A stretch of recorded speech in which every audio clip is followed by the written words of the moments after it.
السلام عليكم ورحمة الله وبركاته. الحمد لله نحمده ونستعينه ونستغفره ونؤمن به ونتوكل عليه ونعوذ بالله من شرور أنفسنا ومن سيئات أعمالنا. من يهده الله فلا مضل له ومن يضلله فلا هادي له، ونشهد أن لا إله إلا الله وحده لا شريك له، لا ضد له ولا ند له ولا مثل له. ونشهد أن سيدنا وسندنا وحبيبنا وحبيب ربنا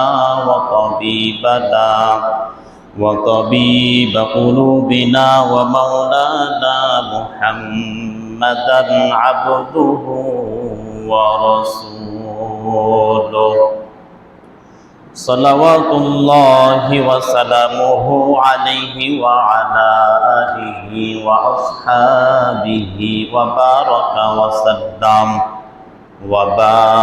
وسلم تسليما كثيرا. أما بعد فأعوذ بالله من الشيطان الرجيم. بسم الله الرحمن الرحيم. وأنجينا موسى ومن معه أجمعين ثم أغرقنا الآخرين. صدق الله مولانا العظيم وصدق رسوله النبي الكريم، ونحن على ذلك من الشاهدين والشاكرين والذاكرين، والحمد لله رب العالمين. সকলে দরুদে ইব্রাহিম পড়ি। اللهم صل على محمد وعلى آل محمد كما صليت على إبراهيم وعلى آل إبراهيم إنك حميد مجيد. اللهم بارك على محمد وعلى آل محمد كما باركت على إبراهيم وعلى آل إبراهيم إنك حميد مجيد. رب اشرح لي صدري ويسر لي أمري واحلل عقدة من لساني يفقه قولي. سبحانك لا علم لنا إلا ما علمتنا إنك أنت العليم الحكيم. شكر نعمتت أفزو كناد كفر نعمت أسكفت بيرو كناد. شكر نعمتت أفزو كناد कुफ्र नियामत अस्कफ्ते बेरुकुनाद. तो मुझे अस्मा दिया और तू मुझे रास्ता दिया, तू मुझे अस्मा दिया और तू मुझे रास्ता दिया, नियामतों से भर दिया और सबसे बेहतर कर दिया, नियामतों से भर दिया और सबसे बेहतर कर दिया. मेरे सर से पाँव तक तेरे सनात सब दिया, मेरे सर से पाँव तक तेरे सनात सब दिया, देखने को आँख दी और बोलने को लब दिया, देखने को आँख दी और बोलने को लब दिया। अल्हम्दुलिल्लाह। आज 8 मुहर्रम 1447 हिजरी, 20 आषाढ़ 1432 बंगाब्द, 4 जुलाई 2025 খ্রিস্টাব্দ। আজকের এই মহান দিবসে মহান আল্লাহ পাক রব্বুল আলামিন আমাদের প্রতি অত্যন্ত দয়া মায়া ইহসান করে ভালোবেসে জুমার আজানের পরে জুমার নামাজ আদায়ের উদ্দেশ্যে সুস্থ শরীরে সুস্থ মনে এইখানে উপস্থিত করেছেন। কিছু কথা বলার ও শোনার তৌফিক আল্লাহ তাআলা আমাদেরকে দান করলেন। এজন্য সকলে অন্তরের অন্তঃস্থল থেকে সেই রবের কৃতজ্ঞতা প্রকাশ করি, সকলে শুকরগুজার হই, সকলে একসাথে এক বাক্যে জোরে সরে বলি আলহামদুলিল্লাহ। অগণিত দরুদ বর্ষিত হোক ওই মহান রাসূল সাল্লাল্লাহু আলাইহি ওয়াসাল্লামের প্রতি, যিনি আশরাফুল আম্বিয়া সাইয়্যিদুল কাউনাইন রাহমাতুল লিল আলামিন। সকলে বলি সাল্লাল্লাহু আলাইহি ওয়াসাল্লাম। মুআজ্জাজ হাজরিন, গত জুমায় আমরা আলোচনা করেছিলাম 10 মুহররম ইয়াউমে আশুরা, আশুরা দিবস সম্পর্কে।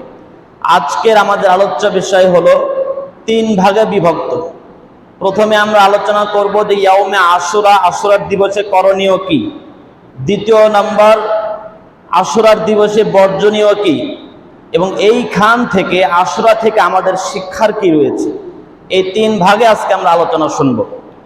মুআজ্জাজ হাজরিন, গত জুমায় সহিহ বুখারীর 2400 নম্বর হাদিস, 2004 নম্বর হাদিস আপনাদের সামনে তেলাওয়াত করে শুনিয়েছি। এই হাদিস বর্ণনা করেছেন হযরত আব্দুল্লাহ ইবনে আব্বাস রাদিয়াল্লাহু তাআলা আনহু। তিনি বলেন, আন ইবনে আব্বাস রাদিয়াল্লাহু তাআলা আনহু قال قدم النبي صلى الله عليه وسلم المدينة। হযরত আব্দুল্লাহ ইবনে আব্বাস রাদিয়াল্লাহু তাআলা আনহু থেকে বর্ণিত, তিনি বলেন রাসূলুল্লাহ সাল্লাল্লাহু আলাইহি ওয়াসাল্লাম মক্কা থেকে হিজরত করে মদিনায় গেলেন। ফারাআল ইয়াহুদা তাসুমু ইয়াউমা আশুরা। রাসূলুল্লাহ সাল্লাল্লাহু আলাইহি ওয়াসাল্লাম মদিনায় আসার পর এইখানের ইহুদিদেরকে দেখলেন তারা এই 10 মুহররমে রোজা রাখে। ফাকালা মা হাযা।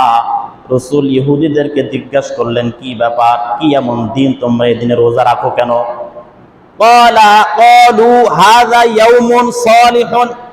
ইহুদিরা জবাব দিল, এটা এমন দিন যেই দিন অনেক ফজিলতপূর্ণ, অনেক বরকতপূর্ণ একটা দিন। ওয়া ইয়াউমুন নাজ্জাল্লাহু বানি ইসরাঈলা মিন আদুবিহিম।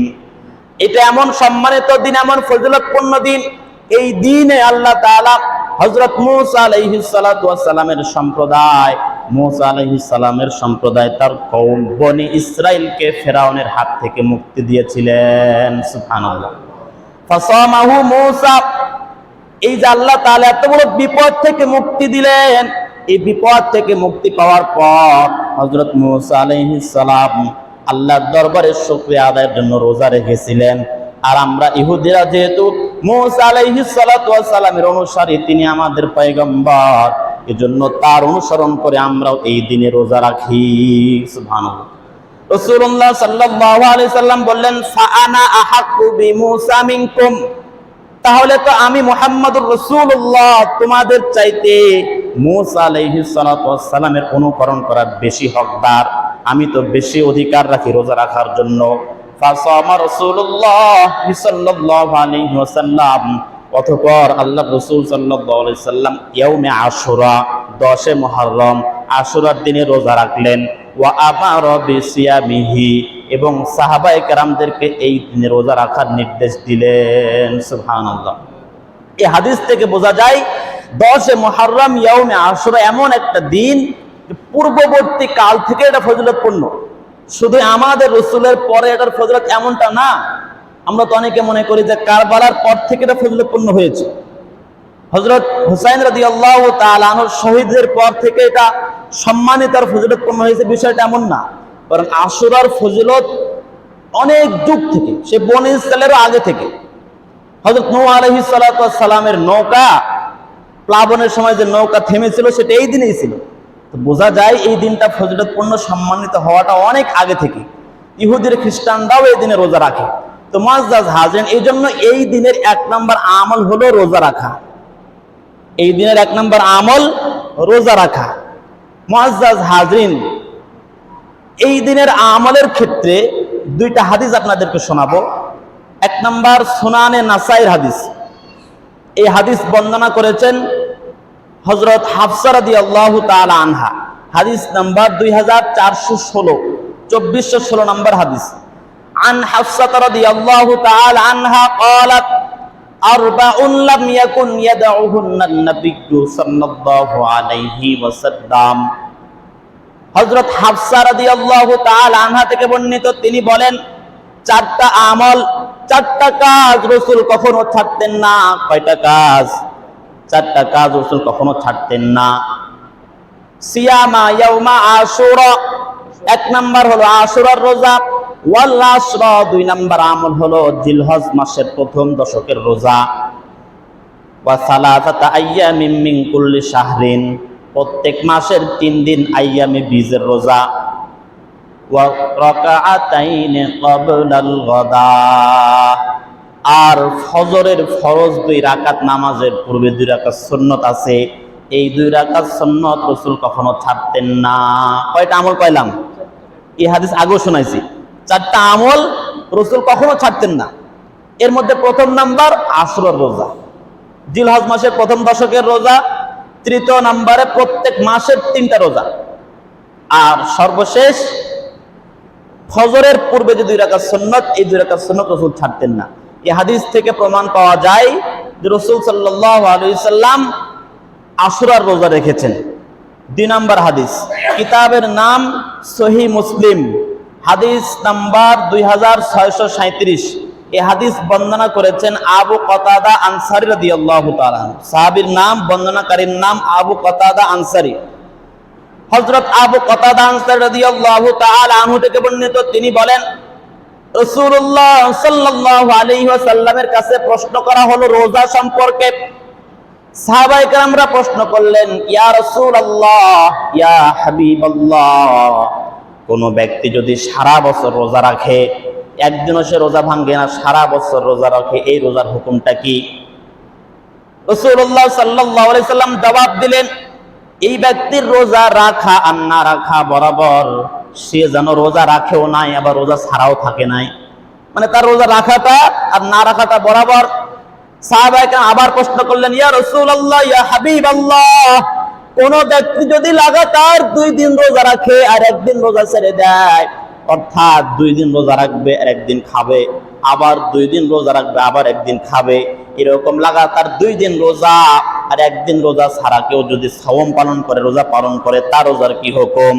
রাসূলুল্লাহ সাল্লাল্লাহু আলাইহি সাল্লাম জবাব দিলেন, এই রকম রোজা রাখার সামর্থ্য কার আছে? কারো এরকম সামর্থ্য আছে যে 2 দিন রোজা রাখবে 1 দিন খাবে? সামর্থ্য নেই। সাহাবায়ে কেরাম আবার প্রশ্ন করলেন, ইয়া রাসূলুল্লাহ, ইয়া হাবিবাল্লাহ, কেউ যদি 2 দিন খাবার খায়, 2 দিন আহার করে আর 1 দিন রোজা রাখে, ধারাবাহিক 2 দিন খাবার খাবে আবার 1 দিন রোজা, আবার ধারাবাহিক 2 দিন খাবার আবার 1 দিন রোজা, এরকম রোজা যদি কেউ পালন করে তাহলে তার রোজার হুকুম কি? রাসূলুল্লাহ সাল্লাল্লাহু আলাইহি ওয়াসাল্লাম বললেন, এটা তো খুব ভালো আমল, আল্লাহ তাআলা আমাদের সকলকে এরকম রোজা রাখার তৌফিক দান করেন। কোন রোজা? যে 2 দিন খাবে 1 দিন রোজা রাখবে, এই রোজার ক্ষেত্রে রাসূল বলেছেন যে আল্লাহ তাআলা আমাদেরকে এরকম রোজা রাখার শক্তি দান করুন, তৌফিক দান করুন। সাহাবায়ে কেরাম আবার প্রশ্ন করলেন, ইয়া রাসূলুল্লাহ, ইয়া হাবিবাল্লাহ, কেউ যদি 1 দিন রোজা রাখে আবার 1 দিন খায়, আবার 1 দিন রোজা রাখে আবার 1 দিন আহার করে, অর্থাৎ 1 দিন পর পর রোজা, এই রোজার ব্যাপারে আপনার কি মতামত? রাসূলুল্লাহ সাল্লাল্লাহু আলাইহি সাল্লাম বললেন, এটা তো আমার ভাই হযরত দাউদ আলাইহিস সালাতু ওয়াস সালামের রোজা। হযরত দাউদ আলাইহিস সালাতু ওয়াস সালামের আমল ছিল 1 দিন পর পর রোজা রাখা, 1 দিন খাইতেন 1 দিন রোজা রাখতেন। এরপর রাসূলুল্লাহ সাল্লাল্লাহু আলাইহি সাল্লামকে জিজ্ঞেস করা হলো, ইয়া রাসূলুল্লাহ, ইয়া হাবিবাল্লাহ, সোমবারের রোজার ক্ষেত্রে আপনার কি মতামত? রাসূল বললেন, সোমবারের রোজা, সোমবারের দিন আল্লাহ তাআলা এই দুনিয়াতে আমাকে পাঠিয়েছেন, আবার এই সোমবারের দিনেই আল্লাহ তাআলা আমার উপরে নবুয়ত দিয়েছেন, আমার উপরে কোরআন নাজিল করেছেন। এজন্য রাসূল সাল্লাল্লাহু আলাইহি সাল্লাম সোমবারের দিনও রোজা রাখতেন। এরপরে রাসূল বলেন, কেউ যদি সারা বছর রোজা রাখতে চায়, সারা বছরের রোজার ফজিলত আর সওয়াব কেউ পাইতে চায়, তাহলে সে যেন পুরা রমজান মাস রোজা রাখে আর প্রত্যেক মাসের 3 দিন আইয়ামে বীজের রোজা রাখে। তো প্রত্যেক মাসের 3 দিন 13, 14, 15 আইয়ামে বীজের রোজা আর রমজান মাসের রোজা যদি কেউ রাখে, তাহলে বোঝা গেল যে সারা বছর সে কি করলো? রোজা রাখলো। এই জন্য সারা বছর রোজার সওয়াব পাইতে হলে পুরা রমজান মাস রোজা রাখা এবং প্রত্যেক মাসে 3 দিন আইয়ামে বীজের রোজা রাখার আমল করা। এরপর রাসূলুল্লাহ সাল্লাল্লাহু আলাইহি সাল্লামকে প্রশ্ন করা হলো, ইয়া রাসূলুল্লাহ, ইয়া হাবিবাল্লাহ, আরাফার রোজার ব্যাপারে আপনার কি মতামত? রাসূল বললেন, আরাফার রোজা এমন রোজা, এটা তো পূর্ববর্তী 1 বছরের গুনাহ এবং পরবর্তী 1 বছরের গুনাহ আল্লাহ তাআলা মাফ করে দেন। সুবহানাল্লাহ। হাদিসের সর্বশেষ প্রশ্ন, সর্বশেষ জবাব, রাসূলকে প্রশ্ন করা হলো, ওগো আল্লাহর রাসূল, কেউ যদি আশুরা রোজা রাখে তাহলে তার জন্য কি সওয়াব আছে? রাসূল জবাব দিলেন, কেউ যদি আশুরার রোজা রাখে তাহলে তার 1 বছরের গুনাহ আল্লাহ তাআলা মাফ করে দিবেন। আশুরার রোজার ফজিলত কি হলো? 1 বছরের গুনাহর এটা কাফারা হয়ে যাবে। এজন্য মুআজ্জাজ হাজিরিন, এই রোজা রাখতে হবে কি হবে না? হ্যাঁ, এই রোজার ফজিলত সম্পর্কে আর একটি হাদিস শোনাবো।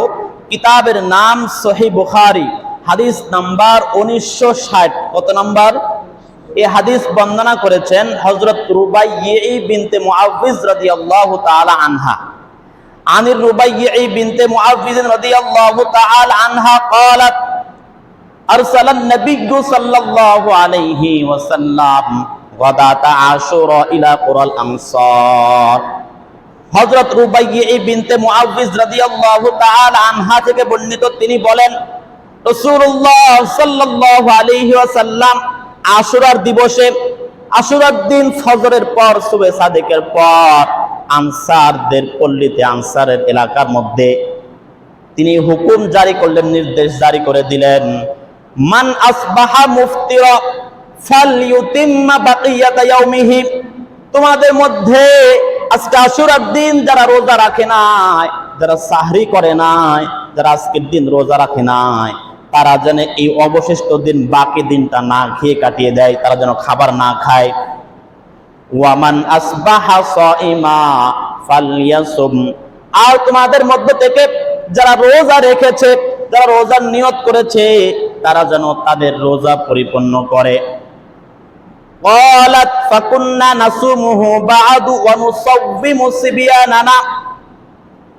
বর্ণনাকারী এই সাহাবী, মহিলা সাহাবী রুবাইয়্যি বিনতে মুআউযিজ রাদিয়াল্লাহু তাআলা আনহা, তিনি বলেন, রাসূলের নির্দেশ জারি করার পর থেকে আমরা এই দিনে রোজা রাখতাম। হাদিসের অংশ ভালো করে শুনেন, ওয়া নুসাওবিমুহু সিবিয়ানানা, আর আমরা আমাদের ছোট্ট শিশুদেরকে, ছোট্ট বাচ্চাদেরকে এই দিনে রোজা রাখাইতাম। ওয়া নুসাওবিমুহু সিবিয়ানানা, এই দিনে আমরা আমাদের ছোট্ট শিশুদেরকে, ছোট্ট বাচ্চাদেরকে রোজা রাখাইতাম। ওয়া নাজআলু লাহুমুল লুবাতা মিনাল আইহনি, আর আমরা তাদের জন্য খেলনা তৈরি করতাম, পশম দিয়ে খেলনা বানায় দিতাম। ফাইযা বাকা আহাদুহুম আলাত তাআম, এই বাচ্চারা যখন ক্ষুধার যন্ত্রণায়, ক্ষুধার্ত হয়ে, তৃষ্ণার্ত হয়ে খাবারের জন্য কান্না করত, আতাইনাহু যাকা, ওই যে পশমের তৈরি খেলনা বানায় দিতাম, এই খেলনাগুলো দিয়ে তাদেরকে ভুলিয়ে রাখতাম। হাত্তা ইয়াকুনা ইনদাল ইফতার, এরকম করতে করতে ইফতারের সময় হয়ে যাইতো। সুবহানাল্লাহ। এই হাদিস থেকে বোঝা গেল সাহাবায়ে কেরামরা নিজেরাও রোজা রাখতেন। আশুরার দিনে সাহাবায়ে কেরাম নিজেরাও রোজা রাখতেন, তাদের যে ছোট্ট শিশু, ছোট্ট বাচ্চা আছে তাদেরকেও রোজা রাখাইতেন। অতএব আমাদেরকেও এই হাদিস থেকে শিক্ষা গ্রহণ করতে হবে। নেক আমল শুধু নিজে করলে হবে না, পরিবারের লোকদেরকে অভ্যাস করাইতে হবে, তাদেরকে আমলে অভ্যস্ত করতে হবে। নিজের ছোট্ট ছেলেকে নেক আমলে আগ্রহ তৈরি করুন। কু আনফুসাকুম ওয়া আহলিকুম নারা, আপনি শুধু নিজে জাহান্নাম থেকে বাঁচবেন এটা আপনার জন্য যথেষ্ট নয়, আপনার পরিবারকেও জাহান্নাম থেকে বাঁচাইতে হবে। তাদেরকেও ভালো কাজের আদেশ করুন, তাদেরকেও ভালো আমল করার সুযোগ করে দিন। কিন্তু আজ আমাদের সমাজ তো উল্টা, ছোট্ট বাচ্চাদেরকে রোজা রাখতে দেয় না, ছোট্ট বাচ্চাদেরকে আমলে উদ্বুদ্ধ করে না, শরীর খারাপ হয়ে যাবে, অসুস্থ হয়ে পড়বে, অনেক বাহানা। আল্লাহ তাআলা আমাদের সকলকে বুঝার আমল করার তৌফিক দান করেন। ছোট্ট বাচ্চাদেরকে নেক আমলে আগ্রহ তৈরি করার তৌফিক আল্লাহ তাআলা আমাদেরকে দান করেন। সকলে বলে আল্লাহুম্মা আমিন। মুআজ্জাজ হাজির, এবার আসুন রোজা রাখার নিয়মটা কি। আমাদের ইসলামের শরীয়তে যত আমল আছে প্রত্যেকটা আমল স্বতন্ত্র আমল, কারোর সাথে মিল রেখে না, কারোর সাথে সাদৃশ্যপূর্ণ করে না। আর ইসলামী শরীয়তে অন্যের সাদৃশ্য গ্রহণ করা জায়েজ নেই। তাহলে এইখানে এই দিনে ইহুদিরা রোজা রাখে, খ্রিস্টানরা রোজা রাখে, আমরাও যদি 10 মুহররম আশুরার দিনে রোজা রাখি, তাহলে আমাদের এই রোজা তো ইহুদিদের রোজার সাথে মিলে যায়, আমাদের এই আমল তো ইহুদিদের আমলের সাথে মিলে যায়। তাহলে আমাদের করণীয় কি? এটা আমরা সরাসরি হাদিস থেকে জানবো। কিতাবের নাম সহিহ মুসলিম, হাদিস নাম্বার 2537। এই হাদিস বর্ণনা করেছেন হযরত আব্দুল্লাহ ইবনে আব্বাস রাদিয়াল্লাহু তাআলা আনহু। কে বর্ণনা করেছেন? আন ইবনে আব্বাস রাদিয়াল্লাহু তাআলা আনহু قال, হযরত আব্দুল্লাহ ইবনে আব্বাস রাদিয়াল্লাহু তাআলা আনহু থেকে বর্ণিত, তিনি বলেন, হিনা সামা রাসূলুল্লাহ সাল্লাল্লাহু আলাইহি ওয়াসাল্লাম ইয়াউমা আশুরা ওয়া আমারা বিসিয়ামিহি। রাসূলুল্লাহ সাল্লাল্লাহু আলাইহি ওয়াসাল্লাম যখন আরাফার দিবস, আশুরার দিবসে, ইয়াউমে আশুরার দিন রাসূলুল্লাহ সাল্লাল্লাহু আলাইহি ওয়াসাল্লাম যখন রোজা রেখেছিলেন এবং সাহাবায়ে কেরামকে এই দিনে রোজা রাখার নির্দেশ দিয়েছিলেন। ফাকালু ইয়া রাসূলুল্লাহ ইন্নাহু ইয়াউমুন তুআযযিমুহুল ইয়াহুদু ওয়ান নাসারা। রাসূল সাল্লাল্লাহু আলাইহি সাল্লাম এই দিনে রোজা রেখেছিলেন এবং সাহাবায়ে কেরামকে রোজা রাখার নির্দেশ দিয়েছিলেন। ঠিক কিছু সাহাবায়ে কেরাম প্রশ্ন করলো, ওগো আল্লাহর রাসূল, এটা এমন একটা দিন, এই দিন তো একটা সম্মানিত দিন। কেমন সম্মানিত? ইহুদি খ্রিস্টানরাও এই দিনকে সম্মান করে, তারাও তো এই দিনে রোজা রাখে। তাহলে আমরা যদি রোজা রাখি তাহলে আমাদের রোজা তো তাদের রোজার সাথে মিলে যায়, আর আমাদের কোনো আমল তো তাদের সাথে আমলের সাথে মিলানোকে নিষেধ করা হয়েছে। তাহলে আমরা কি করব? قال فإذا كان العام المقبل إن شاء الله سمنا التاسعة سمنا اليوم التاسعة।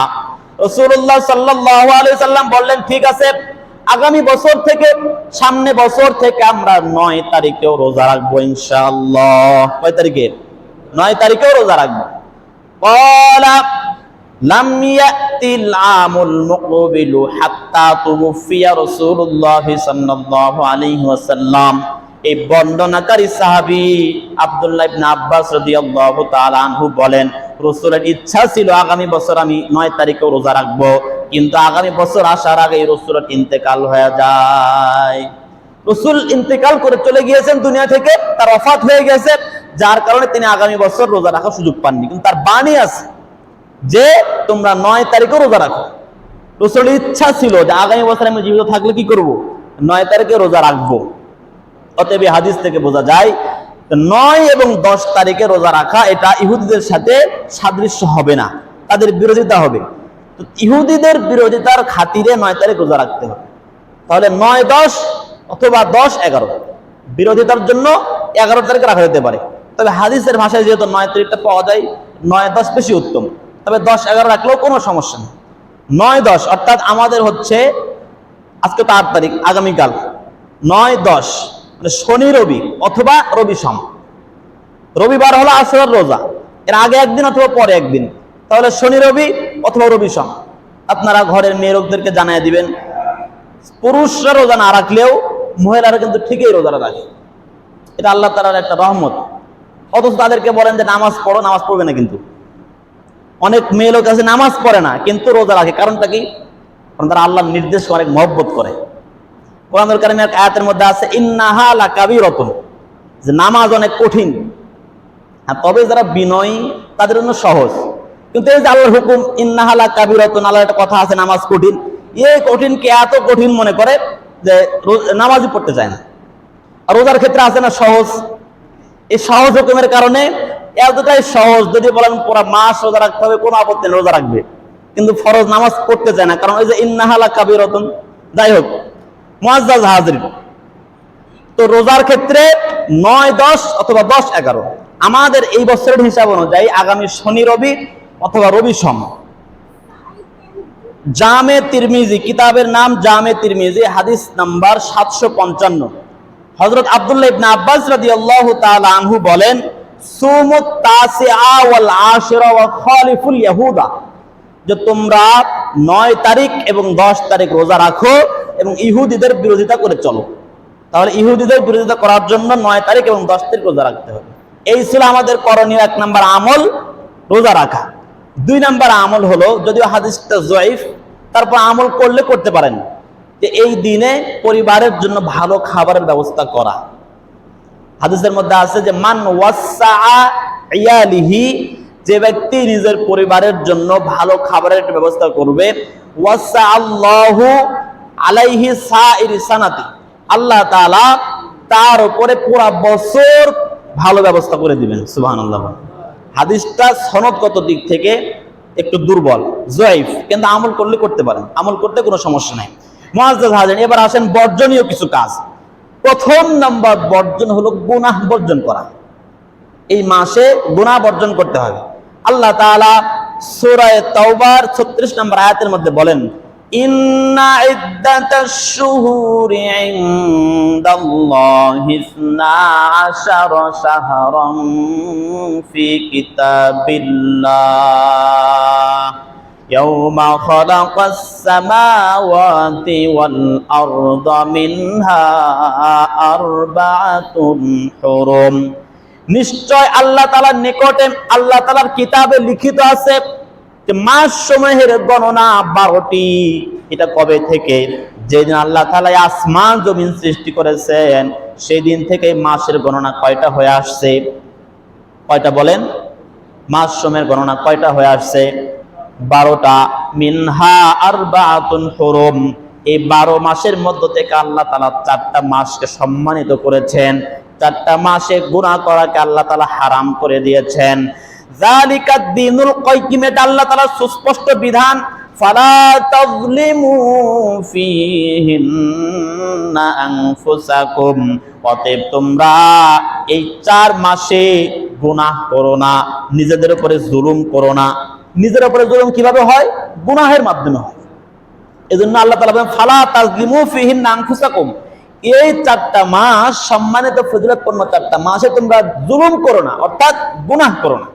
তাহলে এই আয়াত থেকে আমরা বুঝতে পারলাম এই মাসের প্রথম করণীয় হলো গুনাহ বর্জন করতে হবে। দ্বিতীয় নাম্বার করণীয় বিধর্মীদের সাদৃশ্য পরিত্যাগ করা। স্বয়ং দেখেন আমলের ক্ষেত্রে, ইবাদতের ক্ষেত্রেও আল্লাহ তাআলা এক রাখলেন না, আলাদা করে দিলেন, যে তারা একদিন রোজা রাখে তোমরা 2 দিন রাখো, এদের সাথে বিরোধিতা করার জন্য। তাহলে যেখানে আমল ছাড়া অন্যান্য কাজ কিভাবে তাদের মিল রাখতে পারি আমরা? এই হাদিস থেকে আমাদের শিক্ষা যে আমাদের প্রত্যেকটা কাজ এমন হওয়া চাই সেটা যেন বিধর্মীদের সাদৃশ্য না হয়, বিধর্মীদের সাথে বিরোধিতা করে হয়। কিতাবের নাম সুনানে আবু দাউদ, হাদিস নাম্বার 4031। এই হাদিস বর্ণনা করেছেন হযরত আব্দুল্লাহ ইবনে ওমর রাদিয়াল্লাহু তাআলা আনহু।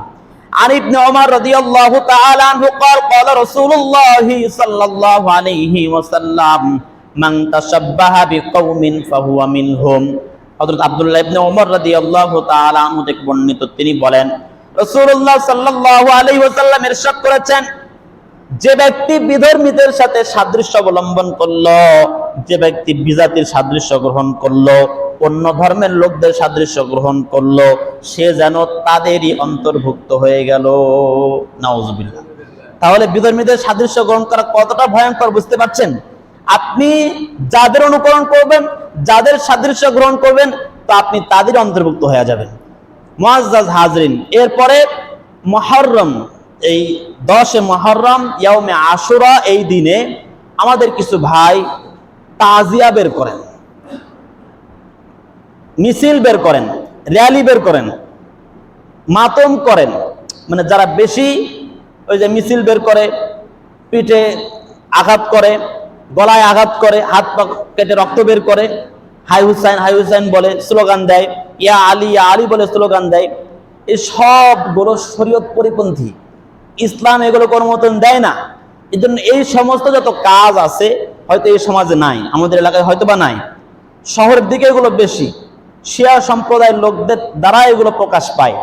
এই সমস্ত কাজ থেকে বেঁচে থাকা, আল্লাহ তাআলা যেন আমাদেরকে শরীয়ত গর্হিত নিন্দিত এই কাজগুলো থেকে বেঁচে থাকার তৌফিক দান করেন। সকলে বলে আল্লাহুম্মা আমিন। মুআজ্জাজ হাজিরিন, হযরত হুসাইন রাদিয়াল্লাহু তাআলা আনহু এই দিনে শহীদ হয়েছেন, এটা আমাদের সকলের শোকের বিষয়। কিন্তু ইসলামী শরীয়ত এমন এক শরীয়ত যে আমি একজনকে ভালোবাসবো তো কোন মাত্রায় ভালোবাসবো, আমি একজনের শোক প্রকাশ করব তো কিভাবে শোক প্রকাশ করব, আমি একজনের সাথে শত্রুতা করব সে শত্রুতা কেমন হবে, এই সবগুলো নির্ধারিত পরিমাণ এটা শরীয়ত বলে দিয়েছে আমাকে, এর পদ্ধতি আমাকে বলে দেওয়া হয়েছে। আমি কারো শোক প্রকাশ করতে চাইলে কিভাবে করব এটা আমার শরীয়ত আমাকে জানিয়ে দিয়েছে। একজনের শোকের জন্য নিজের শরীর ক্ষত বিক্ষত করা, নিজের শরীর রক্ত প্রবাহিত করা, এটা শরীয়ত সিদ্ধ নয়, ইসলাম সমর্থন করে না।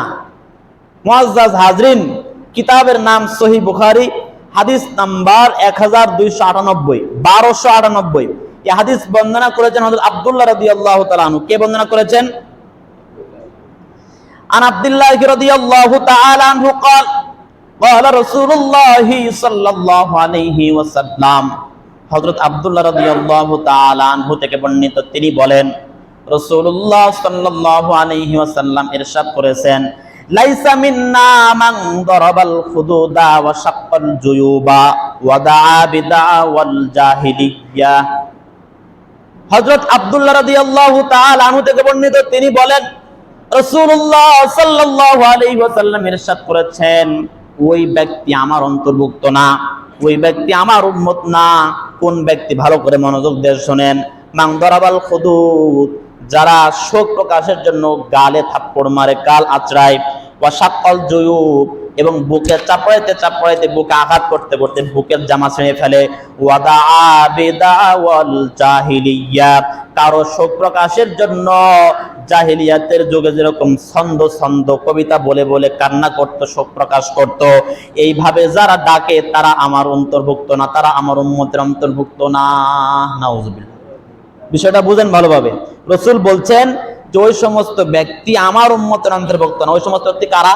মান দারাবাল খুদুদ, যারা নিজের গালে আঘাত করে, কোনো বিপদ আসছে, মুসিবত আসছে, কেউ মারা গেছে তো গালে আঘাত করলো, ওয়া শাক্কাল জুয়ুব, এবং নিজের বক্ষ চিহ্ন বিদীর্ণ করলো, জামা চিহ্ন বিদীর্ণ করলো, ওয়া দাআ বিদাওয়াল জাহিলিয়্যা, জাহেলি যুগে তারা যেরকম শোক প্রকাশ করতে যে কথাগুলো বলতো, এই কথাগুলো বলে শোক প্রকাশ করা, এই তিন কাজ যারা করে তারা আমার উম্মতের অন্তর্ভুক্ত না।